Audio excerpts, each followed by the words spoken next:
하나님 말씀은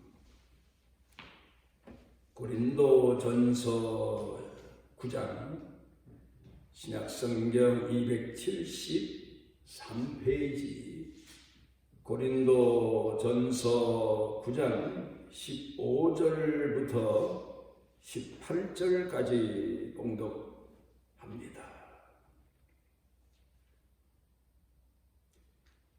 그러나 내가 이것을 하나도 쓰지 아니하였고 또 이 말을 쓰는 것은 내게 이같이 하여 달라는 것이 아니라 내가 차라리 죽을지언정 누구든지 내 자랑하는 것을 헛된 대로 돌리지 못하게 하리라.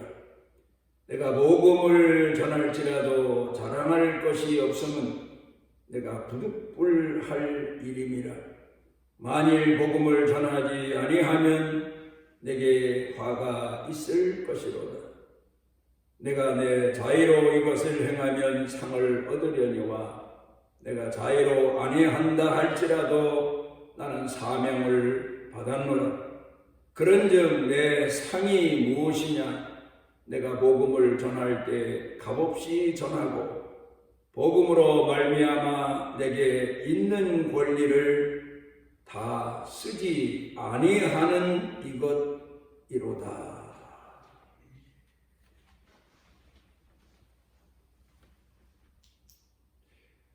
세계적으로 그 권위를 인정받고 있는 여성 심리학자 주디스 리치 해리스라고 하는 분이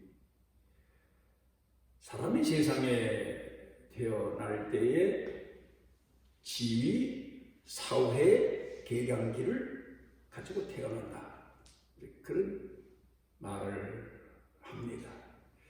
이 말은 사람은 사회적 동물인데 세상에 태어나면서 자기 분별력, 상황 판단력, 그리고 자기 위치 이런 것들을 분별할 수 있는 능력을 가지고 세상에 태어나서 세상에 적응하며 산다는 이제 그런 이론입니다. 집에서 키우는 개를 봅니다. 사람들이 말하기를 집에서 키우는 가축 중에서 제일 영리한 짐승이 강아지다. 이제 그렇게 말합니다. 그런데 이 강아지가 어느 집에 가게 되면 제일 먼저 상황 판단하는 것이 그 집안에 서열을 헤아린다는 겁니다. 이 집에서 제일 높은 서열의 사람이 누구냐? 그 사실을 상황 판단한 다음에 그 사람을 의지하고 그 사람 무릎에도 앉고 그 사람을 졸졸 따르기도 하고 그러면서 그 사람을 믿고 그리고 산다는 겁니다. 그러면서 어떤 때에는 그 사람의 서열만 못한 사람, 그런 가족들은 무시하기도 하고 때로는 멸시하기도 하는 그런 동물이 강아지다. 그렇게 분석을 합니다. 어린아이가 세상에 태어나서 4살쯤 되게 되면 그 자기 자신의 지위, 사회, 계량기가 이제 어느 만큼 작동하는 모습이 보여지게 되는데 어린이집에서 선생님이 아이들에게 제일 예쁜 사람 손들어봐 그러면 저요 아이들 모두가 다 제가 제일 예쁘다고 생각한 나머지 손을 든다는 겁니다. 또 그런가 하면 제일 힘센 사람 손들어봐 그러면 또 아이들이 저요 하면서 손을 들면서 자기가 이 세상에서 제일 힘센 사람으로 알고 있다는 겁니다. 재미난 얘기로 초등학교 5학년 학생이 이 세상에서 제일 잘나고 제일 많이 아는 능력자다 하는 우스갯소리가 있습니다. 뭔가 조금 알고 배우고 난 이후에는 자기가 세상 이치를 다 알고 무엇이든지 할 수 있다고 착각하고 사는 나이가 바로 초등학교 5학년쯤 되면 나타나게 된다는 겁니다. 그러다가 아이가 차츰 자라면서 나보다 더 이쁜 사람도 있고 나보다 더 힘센 사람도 있고 내가 최고의 능력을 가진 자인 줄 알았는데 나보다 더 능력 있는 사람이 있고 이 사실을 직시하면서 자기 처신을 배워가게 된다는 겁니다. 이것만이 아니죠. 우리가 사는 사회에는 갖가지 사람들이 분별해야 될 자기 자신의 위치가 있습니다. 어떤 데에는 도덕적이고 윤리적인 위치를 파악할 줄 알아야 되고 또 어떤 때는 사회 질서를 위해서 세워진 위계에 자기 자신을 적응시킬 줄 알아야 되고 또 그런가 하면 좀 더 성숙해 가게 되면 자기 자신보다 못한 사람을 돌아볼 줄도 아는 그런 사람으로 살아가면서 사회 질서에 적응해 가는 것을 배우고 몸에 익히고 사는 게 인간이다. 그렇게 말합니다. 그런데 문제는 사람 중에 이 지위사회 계량기가 고장난 사람, 미약한 사람, 문제되는 사람, 이런 사람들이 오늘 우리 사회에도 많고 우리 교회 중에도 있고 가족 중에도 있다. 이런 걸 우리가 눈여겨볼 수가 있지요. 이 지위사회 계량기가 고장났다 하면은 우리가 쉽게 말하면 정신병자, 문제되는 사람, 미약자, 인격이 완성되지 못한 사람, 문제되는 사람, 신앙에 문제가 많은 사람, 이런 사람들을 우리가 우리 주변에서 발견해 볼 수가 있습니다. 어떤 지게꾼이 술이 거나하게 취해서 지게를 쥐고 가면서 고래고래 소리를 지릅니다. 이놈들아, 이 나쁜 놈들아, 내가 누군 줄 아느냐? 나는 왕이다. 그리고 간다는 겁니다. 왜 이런 일이 일어날까? 이 사람이 어렸을 때 잠재의식 속에는 내가 제일이다 하는 그런 지위사회 계량기가 아마도 그때 멈춰버리지 않았나. 그리고 자기 인식 속에는, 의식 속에는, 잠재의식 속에는 이런 게 잠재하고 있었는데 자라면서 살면서 보니까 제 잘난 대로 되는 게 없어요. 그래 먹고 살기 위해서 이런저런 일을 하다 보니까 사람들에게 무시와 멸시받는 지게꾼 직업을 어쩔 수 없이 가지고 살아가는데 술이 한 잔 들어가니까 이 오랜 세월 동안 자기 잠재의식 속에 잠자고 있던 보통 때에 표출하지 못했던 불만, 불평 이런 걸 술이 깨워서 그래서 고래고래 소리를 지르면서 나는 왕이다. 나를 왜 무시하느냐? 나는 너희들이 보는 대로 못난 놈이 아니다. 뭐 이런 소리를 지르면서 가게 되는 일들이 있게 된다는 겁니다. 사람에게 있어서 가장 큰 문제가 뭐냐? 바로 자기 자신을 돌아볼 줄 모르는 것, 자기 위치 파악을 못하는 것. 우리 사회에서 사람이 철이 들었다 그런 얘기를 하는데, 이 말은 사람이 자기 자신의 처신을 바로 할 줄 아는 지혜가 생겼다, 그런 이야기일 수도 있습니다. 그래서 사람은 가장 중요한 것이 바로 사회에 적응하는 방법, 그리고 자기 위치를 파악하는 방법, 그리고 자기 자신의 처신을 바로 할 줄 아는 방법을 터득하고 인격이 자라가고 신앙이 자라가야 되는데, 문제는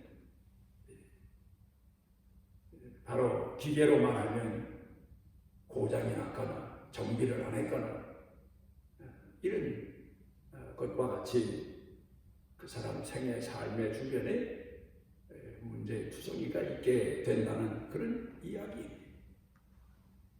사람은 세상임을 살면서 지사회의 조정 능력이 있어야 되고, 지혜가 판단이 있어야 되고, 처신을 바로 할 줄 알아야 사람에게 인정을 받게 되고 자기 자신의 인생을 바로 살아갈 수 있게 된다는 그런 이야기입니다. 그래서 사람은 자기 성찰이 필요합니다. 우리 예수 믿는 사람들은 늘 하나님 말씀과 성령으로 예배를 통해서, 회개를 통해서, 여러 가지 하나님께서 우리에게 주시는 기회를 통해서 우리 자신을 가다듬고 우리 인격을, 우리 신앙을 정비하고 그러면서 하나님을 공경해 나가는 그런 사람들. 이 세상에 부패하지 않은 사람이 없고 타락하지 않은 사람이 없어. 자칫 잘못하면 우리도 우리 자신을 우리 스스로 실패자, 문제 있는 자라 살아가도록 방치하는 잘못을 저지를 수 있는 겁니다. 그런 의미에서 오늘 성경 본문으로 돌아가 보면 사도 바울이 자기 자신의 처신, 자기 자신의 위치, 그리고 자기 자신의 능력, 이런 것들을 바로 성찰하고 돌아보고 정리하고 그러면서 신앙인으로 바로 살아가는 모습을 자기 스스로 체험하고, 그리고 고린도 교회 성도들에게 이 사실을 가르쳐주고 있는 겁니다. 너희는 기계로 말하면 고장난 기계도 있고 문제된 기계도 있고 성능을 제대로 발휘하지 못하는 기계도 많은데, 정비를 통해서, 정비사를 통해서 바르게 정비되어 쓰여져야 되지 않겠느냐. 그런 것처럼 하나님 앞에서 너희 스스로 내적인 문제도 있고 외적인 문제도 있고 의식적인 문제도 있고 신앙적인 뿌리의 문제도 많은데, 이런 것들을 내가 고친 것처럼 너희도 고쳐가고 정비해가고 바른 자세가 정립돼서 하나님을 공경하며 살아가는 신앙인이 되어야 된다는 뜻에서 편지를 써서 보내고 있습니다.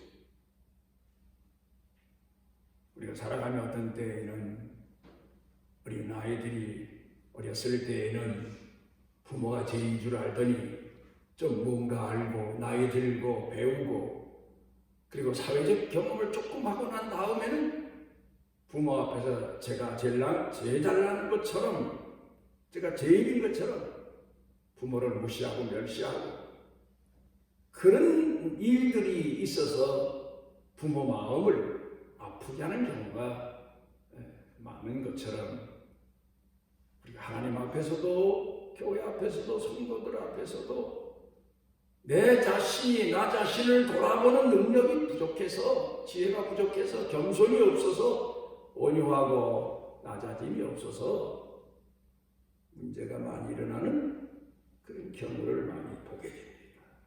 여기서 사도 바울이 15절에서 이런 얘기를 합니다. 나는 자랑할 것이 많은 사람이로되 자랑할 것이 없다. 내가 자랑하지 아니하는 것은 나 자신도 자랑하지 않고 사는 것은 내가 자랑한 것을 자랑거리를 헛된 대로 돌리지 않게 하기 위해서, 돌리지 못하게 하기 위해서 나는 자랑을 삼간다. 이제 그런 고백을 오늘 성경 본문에서 하고 있습니다. 내게 만약에 자랑이 있다면 진실하게 살아가는 것, 은혜로 살아가는 것, 하나님의 긍휼 속에 사는 것, 은총 속에 사는 것, 이것뿐일 거다. 그렇게 말하고 있습니다. 나는 자랑할 게 없다. 왜 자랑할 게 없습니까? 사도 바울만큼 그 당시에 많이 배우고 많이 경험하고 사회적 지위를 얻었던 사람도 사도 중에 없습니다. 그런데 그는 모든 것을 다 분토와 같이 버렸다. 자랑거리로 삼지 않는다. 그런 얘기를 합니다. 왜?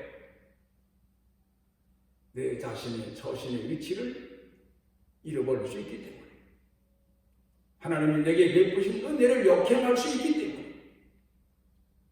그래서 우리가 오늘도 신앙생활하는 성도들은 어디서든 조심해야 될 게 있습니다. 제가 마태복음 3장5번에서 예수님 말씀하신 오른손이 하는 것 왼손이 모르게 하라. 그 의미를 언젠가 많은 성도님들에게 말씀을 드린 적이 있습니다. 사람에게는 두 가지의 기본적인 소원, 욕망이 있는데 하나는 선을 행하고 싶은 욕구, 또 하나는 누구에겐가 인정받고 싶은 욕구.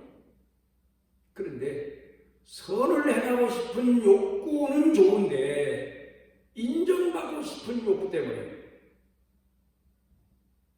선의 문제가 발생하고 자기가 행한 선이 오히려 악이 되고 자기 자신에게도 신앙적 도움이 되지 못하고 오히려 하나님의 영광도 가리우는, 그래서 오른손이 하는 것, 선한 일을 행한 것, 그 욕구에 의해서 사명에 의해서 행했던 왼손이 모르게 하라. 인정받고 싶은 마음을 포기하라. 그렇지 않으면 선이 선될 수 없다. 내게 유익도 될 수 없고 하나님께 영광도 될 수 없고 내 이웃에게도 유익이 될 수 없다. 그런 의미를 말씀드린 적이 있습니다. 그런데 오늘 여기 성경 본문 말씀 가운데 보게 되면 참 신기한 말로 이어가고 있습니다. 자기 자신뿐만 아니라 하나님은 성도들에게 어찌 넓게 보면 자기 자신의 위치를 파악하고 자기 자신의 상황을 파악하고 겸손하고 낮아지게 하기 위해서 사람 얼굴을 거울에 비추어 보는 것처럼 자기 자신을 조율할 수 있고 조정할 수 있는 그런 것을 사람 육체에도 주셨고 사람 삶의 고통과 역경 가운데도 주셔서 그래서 하나님께서 이끄신다. 자기를 돌아보도록.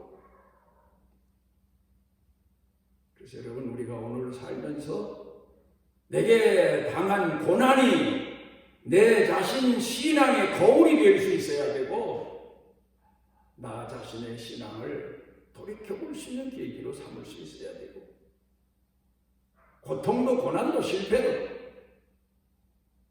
물론 좋은 일도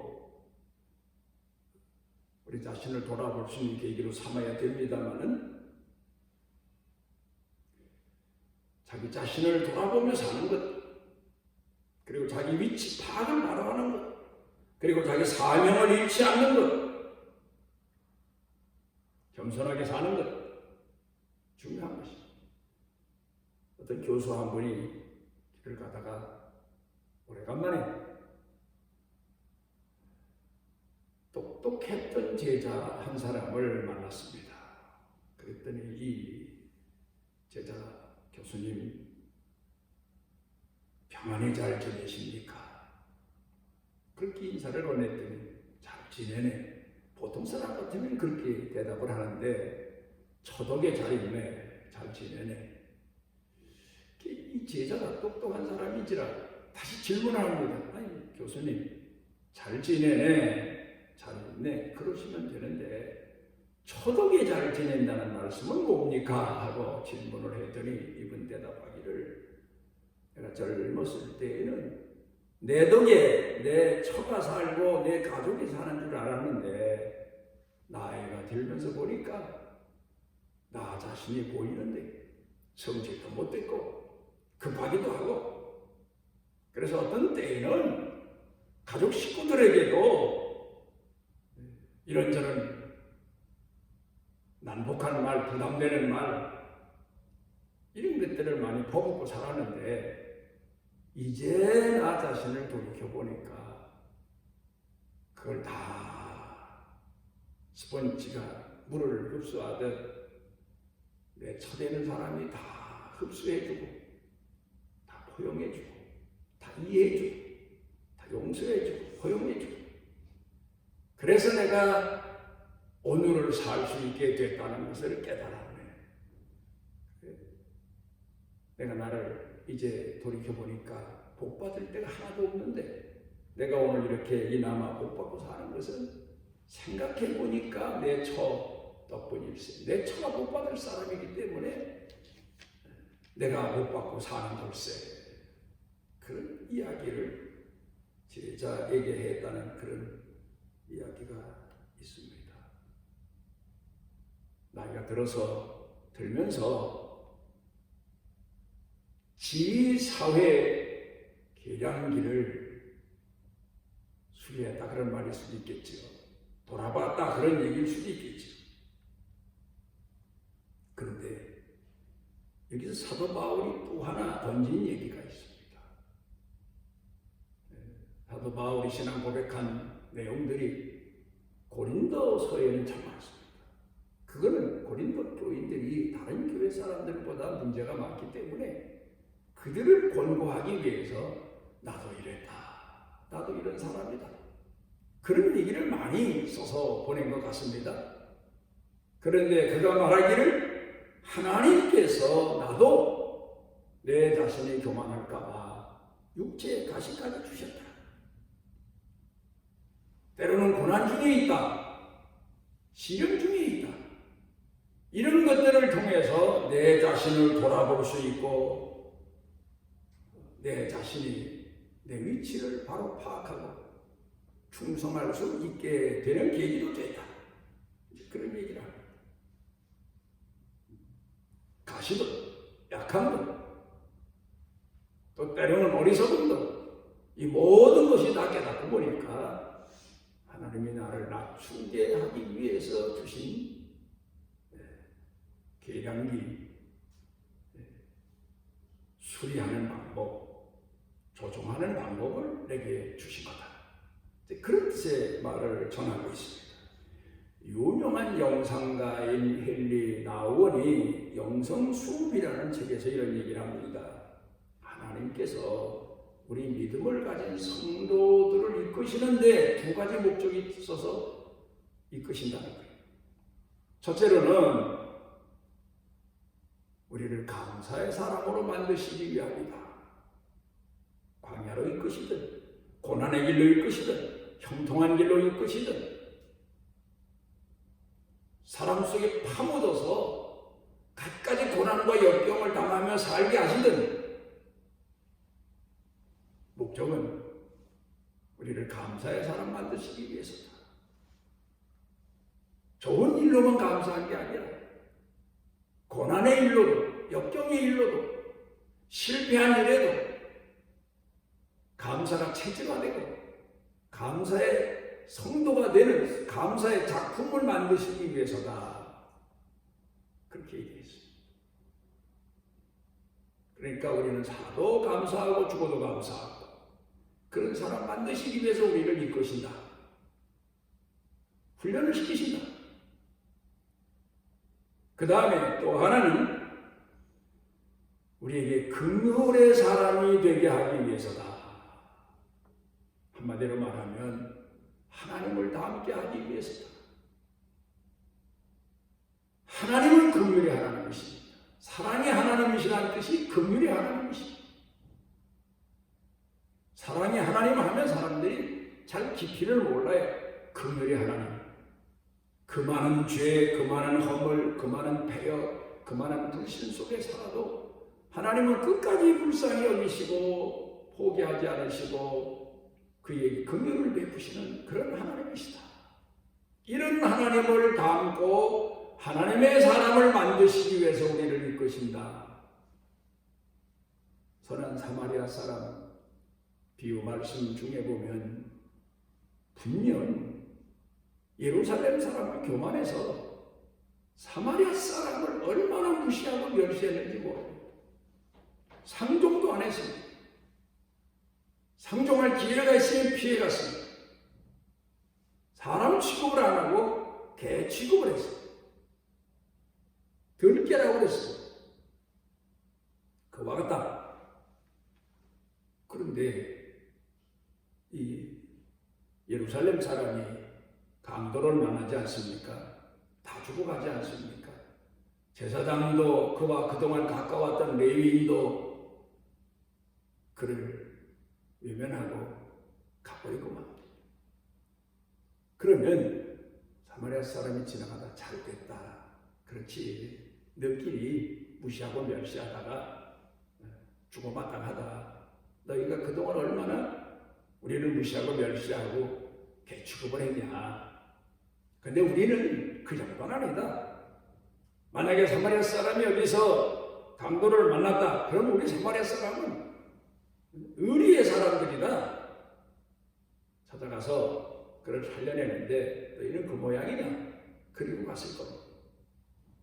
그런데 이 선한 사마리아 사람은 자기네를 그동안 그렇게 무시하고 멸시하고 욕했던 그런 예루살렘 사람을 불쌍히 여겨서 가서 구원해주고 치료해주고 나머지 치료비까지 다 물어주는 그런 선을 행하고 긍휼을 베풀었다. 예수님 말씀 아닙니까? 그러니까 우리 예수 믿는 사람들을 하나님이 연단시키시는 이끄시는 목적은 우리로 하여금 모든 사람을 포용하고 불쌍히 여기는 하나님의 긍휼을 배우고 닮는 하나님의 자녀되기 위해서다. 감사의 작품을 만드시기 위해서다. 하나님을 닮는 긍휼의 사람 만드시기 위해서다. 그렇게 헨리 나우원이 말했습니다. 오늘 성경 본문 말씀으로 돌아가서 봅니다. 나는 내가 사명을 행함에 있어서 사실 부득불하는 거다. 두 가지 의미가 있습니다. 목사님 나도 어떤 때에는 사명의 일임에도 불구하고 억지로 할 수 없이 맡았으니까 충성할 때가 있어요. 또 그런가 하면은 부득불한다. 그 의미가 깊습니다. 오늘 말하자면 내가 하나님 앞에 다른 사람보다 얼마나 많은 긍휼을 입었니? 그 얘기입니다. 얼마나 많은 빚을 졌니?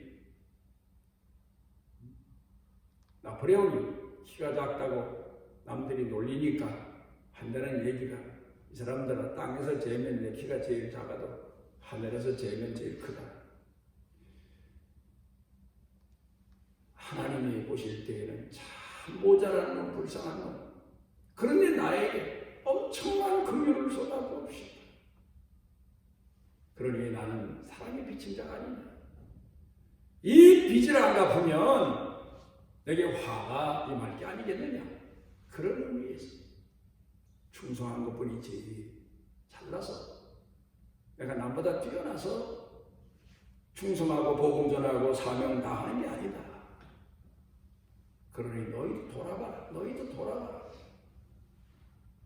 하나님 앞에 입은 긍휼이 얼마나 많은가를 자신이 돌아봐라. 하나님께서 너희에게 베푸신 은혜가 얼마나 많은가를 돌아봐라. 그게 바로 자기 자신을 성찰하는 바로 계기로 삼아야 된다는 그런 이야기입니다. 어떤 사람이 이런 얘기를 합니다. 사람이 세상 살면서 나 혼자 편히 사는 것만큼 큰 죄는 없다. 내가 편히 살 수 있어서 편히 산다. 그럼 편히 살 수 있는 은혜를 입었는데 그게 빚진 게 아니냐.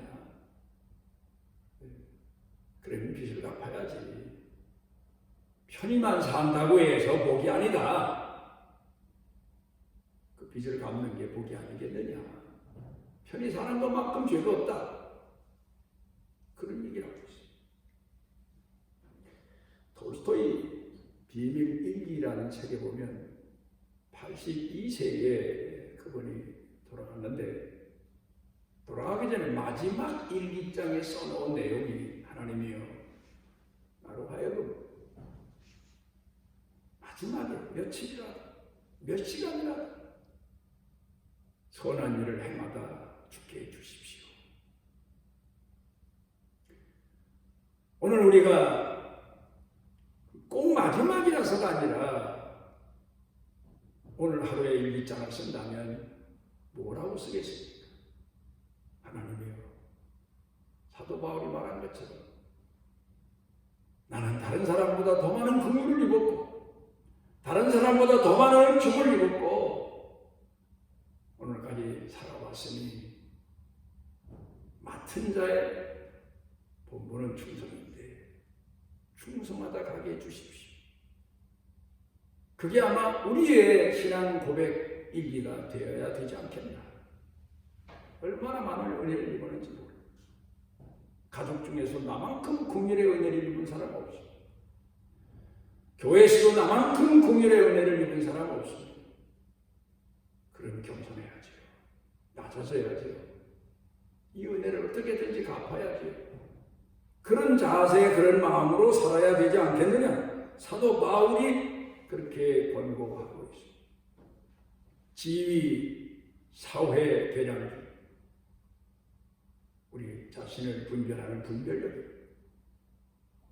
우리에게는 말씀을 주셨고 성령의 능력을 주셨고 또 인간들 모두에게 주신 고통, 고난, 어려움, 시련 이런 것들이 차량을 정비소에 보내서 때마다 정비하는 것처럼 우리 자신을 바르게 회개해서 하나님의 사람으로 살아가도록 권고하시는 은총 중에 하나다. 사도 바울의 정언입니다. 기도하시죠.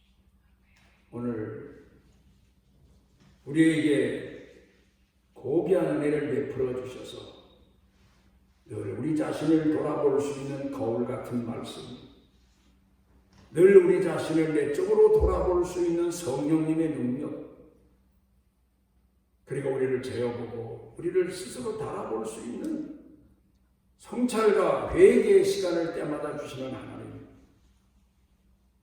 오늘 우리가 이렇게 감당할 수 없는 은혜를 입고 긍휼을 입고 살면서 하나님 앞에 입은 이 헤아릴 수 없는 큰 은혜와 은총의 빚진 자로 주 앞에 충성하며 살아갈 수 있도록 깨워주시옵소서.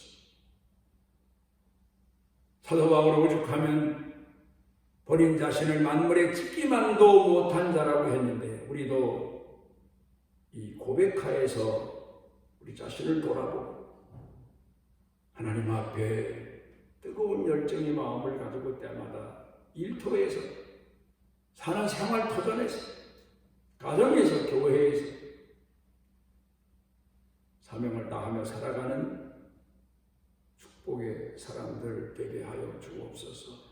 예수님 이름으로 기도드리옵나이다.